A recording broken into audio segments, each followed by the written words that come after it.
नमस्कार। दिन भर की बड़ी खबरों में आपका स्वागत है। मैं हूं सृष्टि। बुलेटिन में आज बात होगी बिहार चुनाव की, बात करेंगे राहुल के पीएम पर सवाल की, जानेंगे कि बीजेपी के साथ पर मायावती ने क्या कहा। साथ ही बात होगी गहलोत ने गुर्जर समाज की मांग की। और बुलेटिन के आखिर में बात अर्थव्यवस्था पर मिले नए संकेत की। लेकिन तमाम बड़ी खबरों से पहले एक नजर सुर्खियों पर। केंद्र सरकार ने जीएसटी क्षतिपूर्ति के लिए जारी की दूसरी किस्त। 16 राज्यों और केंद्र शासित प्रदेशों को सरकार ने दिए 6,000 करोड़ रुपए। उत्तर प्रदेश में राज्यसभा के लिए सभी 10 प्रत्याशी निर्विरोध निर्वाचित। राज्य में 10 सीटों पर 3 नवंबर को होना था मतदान। यूपी में विधान परिषद की 11 सीटों पर चुनाव का ऐलान। 1 दिसंबर को होगी वोटिंग, 3 को आएंगे नतीजे। हफ्ते के पहले कारोबारी दिन बढ़त पर बंद हुआ शेयर बाजार। सेंसेक्स 143 अंक और निफ्टी 26 अंक की बढ़त के साथ हुआ बंद। और आईपीएल सीजन 13 में कल सनराइजर्स हैदराबाद और मुंबई इंडियंस के बीच होगा मुकाबला। प्लेऑफ में पहुंचने के लिए हैदराबाद के लिए जीत जरूरी, हारे तो आईपीएल से हो जाएंगे बाहर। सुर्खियों के बाद अब बात आज की सबसे बड़ी खबर की। देश में कल होने वाला लोकतंत्र का महापर्व बेहद खास होने वाला है, क्योंकि कल न सिर्फ बिहार चुनाव के लिए दूसरे चरण की वोटिंग होगी, बल्कि 10 राज्यों में 54 सीटों पर भी मतदान होगा। उत्तर प्रदेश से लेकर मध्य प्रदेश तक वोट डाले जाएंगे, जिसके लिए नेताओं की धड़कनें तो तेज हैं ही, लेकिन सबसे ज्यादा बीजेपी का दिल धड़क रहा है। इसी खबर पर चर्चा के लिए हमारे साथ मौजूद है राजीव जी। स्वागत है राजीव जी आपका। लेकिन चर्चा से पहले ये रिपोर्ट देखिए। बिहार विधानसभा चुनाव के दूसरे चरण और 10 राज्यों में होने वाले उपचुनाव को लेकर राजनीतिक दल अपनी पूरी ताकत झोंक चुके हैं। अब बारी जनता की है। मंगलवार को जनता अपने मताधिकार का इस्तेमाल कर ये तय करेगी कि किसका मंगल होगा और किसका अमंगल। इस चुनाव में बिहार से लेकर एमपी तक सरगर्मियां तेज हैं, क्योंकि दोनों ही राज्यों में सत्ता दांव पर लगी है। बिहार में कल 94 सीटों पर मतदान होना है। इस चरण में 1463 प्रत्याशियों के किस्मत का फैसला होगा। इनमें से 1316 पुरुष, 146 महिला और 1 थर्ड जेंडर शामिल हैं। दूसरे चरण में 2,85,00,000 से ज्यादा मतदाता अपने मताधिकार का प्रयोग करेंगे और दिग्गजों की किस्मत को ईवीएम में कैद करेंगे। इस चरण के चुनाव में पटना साहिब से पथ निर्माण मंत्री नंद किशोर यादव, मधुबन से सहकारिता मंत्री रणधीर सिंह, नालंदा से ग्रामीण विकास मंत्री श्रवण कुमार, राघोपुर से पूर्व उप मुख्यमंत्री तेजस्वी यादव, हसनपुर से पूर्व स्वास्थ्य मंत्री तेज प्रताप यादव, बांकीपुर से फिल्म अभिनेता और पूर्व सांसद शत्रुघ्न सिन्हा के पुत्र लव सिन्हा सहित कई दिग्गज चुनावी मैदान में हैं। अब देखना होगा कि क्या ये अपनी साख बचा पाते हैं या नहीं। लेकिन वहीं दूसरी तरफ मध्य प्रदेश में भी बीजेपी के माथे पर शिकन है, क्योंकि सूबे में 28 सीटों पर वोटिंग होगी, जिसके नतीजे शिवराज सरकार के भविष्य को तय करेंगे। इन चुनावों में प्रदेश के 12 मंत्रियों समेत कुल 355 उम्मीदवार मैदान में हैं। सत्ताधारी बीजेपी के पास 107 विधायक हैं और उसे बहुमत के लिए 9 और सीटों की जरूरत है, जबकि कांग्रेस के पास सदन में 87 विधायक हैं। अगर ये चुनाव बीजेपी हार जाती है तो शिवराज को कुर्सी छोड़नी पड़ेगी, इसीलिए बीजेपी यहां अपना पूरा दमखम दिखा रही है। सत्तारूढ़ पार्टी का पूरा जोर गुजरात पर भी है। यहां 8 सीटों के लिए वोटिंग होगी। इनमें से 5 सीटें पहले कांग्रेस के खाते में थी।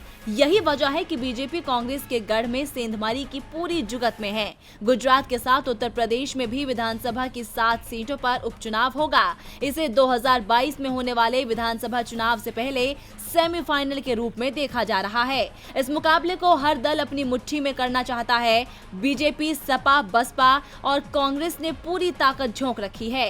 इसके अलावा झारखंड, कर्नाटक, नागालैंड, ओडिशा और तेलंगाना में 2-2 सीटों पर होने जा रहे उपचुनाव और छत्तीसगढ़, हरियाणा में 1-1 सीट पर होने वाले उपचुनाव के लिए राजनीतिक दल तैयार है। अब ये 10 नवंबर को घोषित होने वाले नतीजे ही तय करेंगे कि किसकी आती है बहार और किसे मिलती है हार। राजीव जी, अब बिहार के दूसरे चरण का मतदान है। पहले चरण के मतदान में तो अच्छी तादाद में मतदाता बाहर निकल कर आए थे। इस बीच प्रधानमंत्री नरेंद्र मोदी से लेकर तेजस्वी यादव की धुआंधार रैलियां देखने को मिली। इसका कितना असर मतदाताओं पर पड़ेगा? इस चरण में तेजस्वी यादव, तेज प्रताप यादव, लव सिन्हा और पुष्पम प्रिया जैसे नेताओं की किस्मत का फैसला होगा। आपके मुताबिक एनडीए और महागठबंधन किसके प्रचार में ज्यादा असर रहा? जी सृष्टि, बिहार में पहले चरण में तो मतदान प्रतिशत अच्छा रहा, जिससे बिहार के नागरिकों की जागरूकता का पता चलता है। अब दूसरे चरण के मतदान में कितने मतदाता बाहर निकलते हैं, ये तस्वीर तो कल शाम तक ही साफ होगी।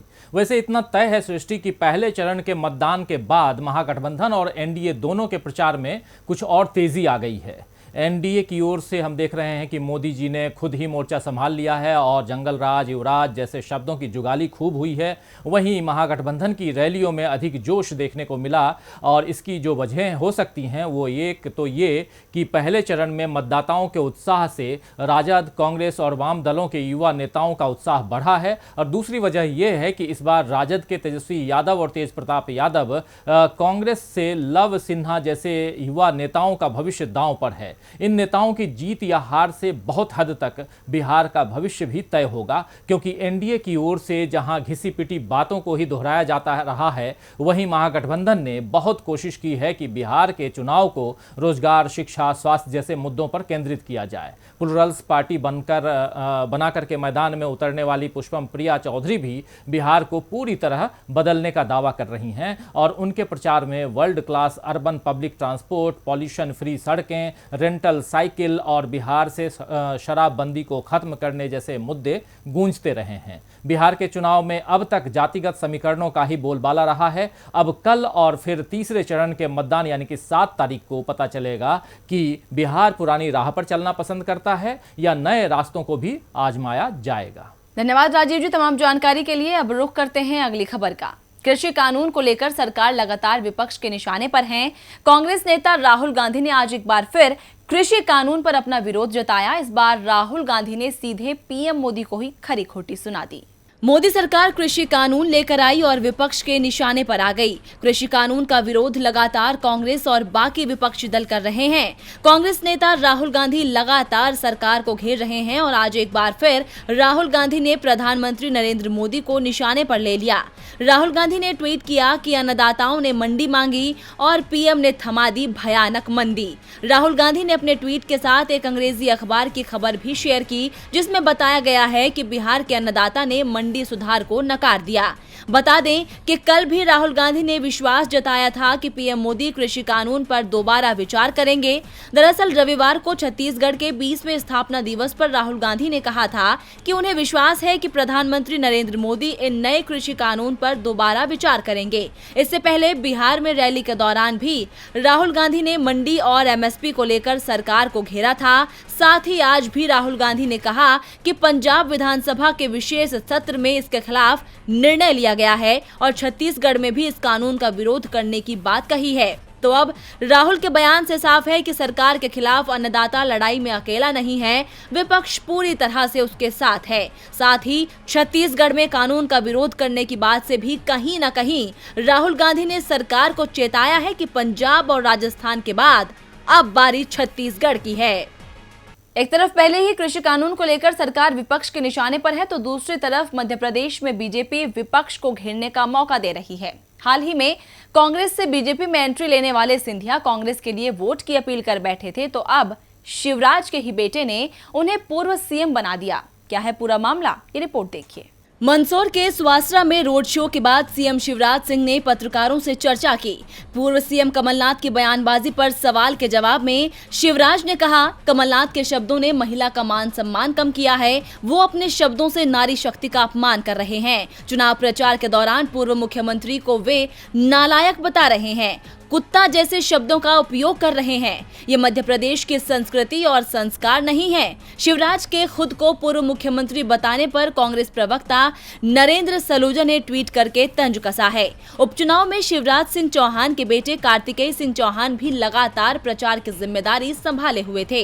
इसी क्रम में पिता की ही तरह एक चुनावी सभा में बेटे की भी जुबान फिसल गई, जब उन्होंने शिवराज के लिए पूर्व मुख्यमंत्री शब्द का इस्तेमाल किया। दरअसल बीते दिनों कार्तिकेय सिंह चौहान गैरतगंज में चुनावी सभा को संबोधित करने पहुंचे थे। वहां पर जनता को संबोधित करते हुए उनकी जुबान फिसल गई।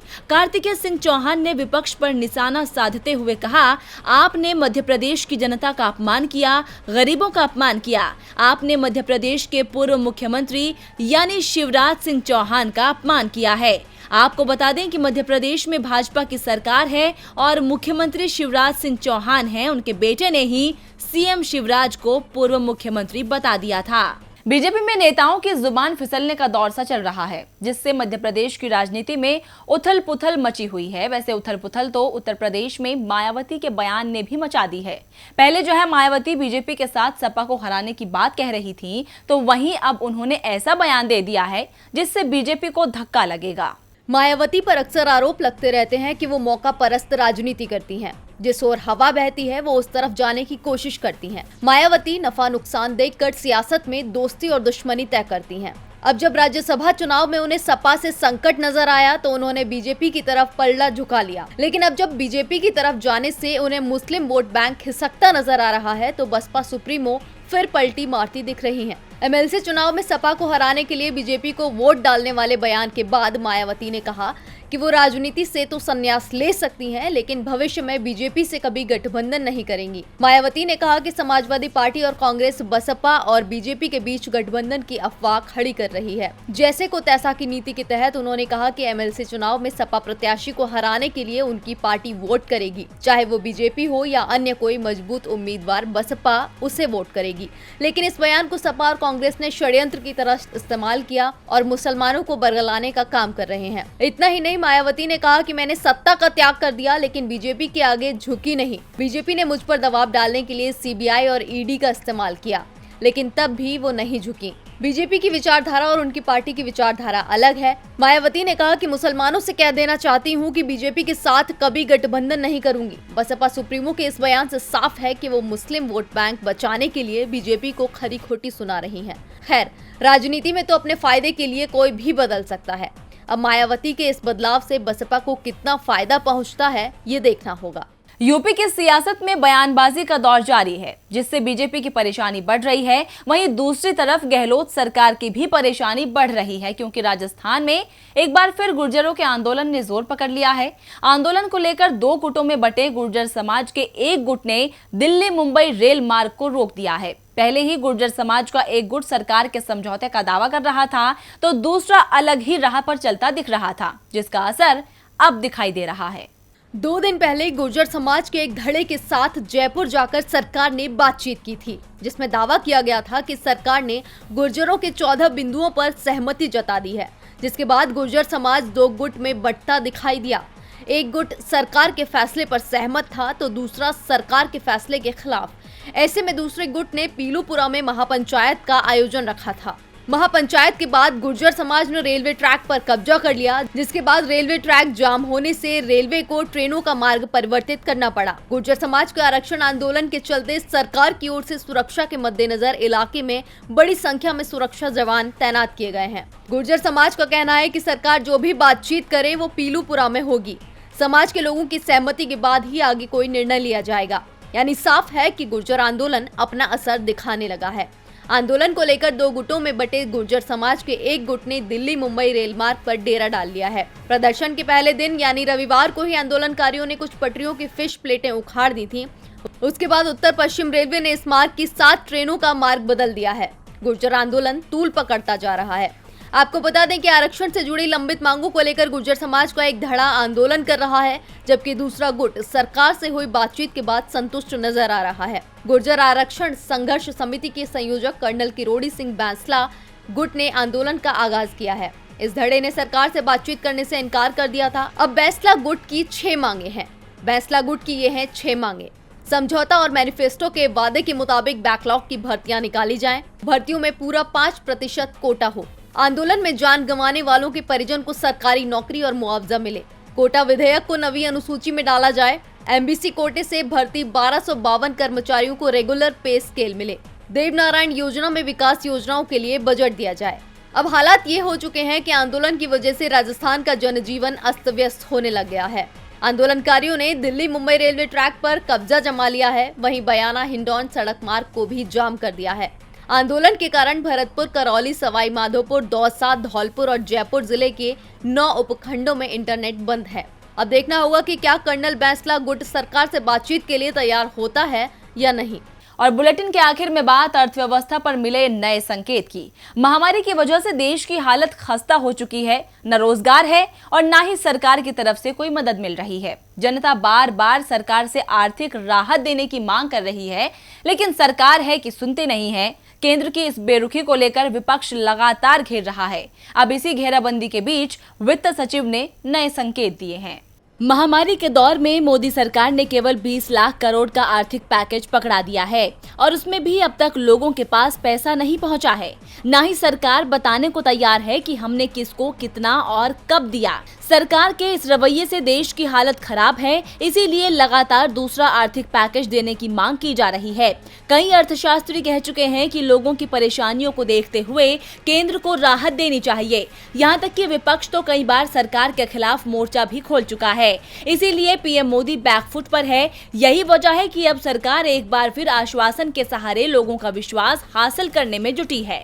वित्त सचिव अजय भूषण पांडे ने दूसरे प्रोत्साहन पैकेज देने के संकेत दिए हैं। वित्त सचिव ने बताया कि सरकार लगातार जमीनी स्तर तक स्थिति की निगरानी कर रही है, साथ ही अर्थव्यवस्था के किस क्षेत्र या आबादी के हिस्से को किस समय मदद मुहैया कराई जाए, इस पर काम कर रही है। उन्होंने कहा कि हम उद्योग निकायों, व्यापार संघों, विभिन्न मंत्रालयों से सुझाव समय समय पर लेते रहते हैं। अर्थव्यवस्था की वर्तमान स्थिति के बारे में बात करते हुए वित्त सचिव ने कहा कि अर्थव्यवस्था ठीक हो रही है और निरंतर विकास की तरफ बढ़ रही है। अब वित्त सचिव ने तो अर्थव्यवस्था में बढ़ोतरी के संकेत देने के साथ दूसरा आर्थिक पैकेज देने की बात कही है, लेकिन सवाल उठता है कि क्या सरकार पर भरोसा जताया जा सकता है, क्योंकि लगातार 7 महीने हो गए इंतजार करते करते, लेकिन अब तक पीएम मोदी ने अपने वादों को हकीकत में नहीं बदला है, उल्टा सिर्फ झुनझुना पकड़ाया है। अब ऐसे में तो वित्त सचिव के संकेत भी केवल हवाई ही लगते हैं। तो फिलहाल दिन भर की बड़ी खबरों में इतना ही। देखते रहिए डीबी लाइव। नमस्कार।